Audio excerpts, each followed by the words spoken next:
اعتقد ان انت مش صغير دلوقتي علشان اقول لك تكلم العميل امتى وما تكلمش العميل امتى، بس انت تخيل نفسك في الموقف ده. واحد بيكلمك قبل الفطار ب10 دقايق: مساء الخير استاذ احمد، الاخبار؟ معاك محمد من شركة كذا، والله انا كنت بعرض عليك كذا. انت لو مكان العميل هتعمل ايه؟ ما تعصبنيش. طبيعي ان العميل هيقول لك ايه اللي انت بتعمله ده؟ في حد يتصل بحد دلوقتي: حرام عليك يا اخي، ليه كده؟ انا كنت نايم مريح قبل الفطار، وانا كنت قاعد بقرا قران، انا كنت قاعد بستعد للفطار، انا مسافر عشان الحق الفطار، انا جعان يا ابني سيبني انا مصدع. دايما حط نفسك مكان العميل، واختار دايما في رمضان الوقت المناسب اللي انت تكلم فيه العميل علشان ما يقفلش منك. خليني اقول لك على حاجه: في رمضان خلق الناس بيبقى ضيق، مش عارف ليه الصراحه، بس هم خلقهم بيبقى ضيق.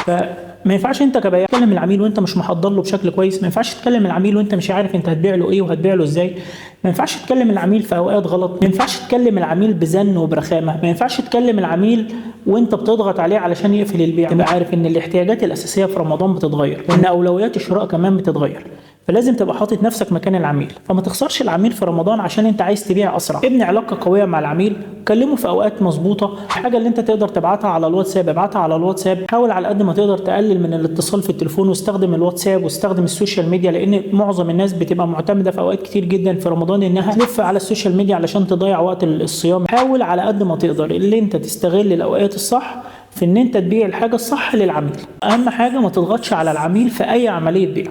خليك ذكي وحضر لما بعد العيد، واربط دايما العمليه البيعيه في رمضان بعرض قوي يخلي العميل يفكر فعليا ان هو ياخد القرار دلوقتي علشان الفرصه ما تفوتوش. ما تبقاش انت السبب اللي يخلي العميل يخسر صيام.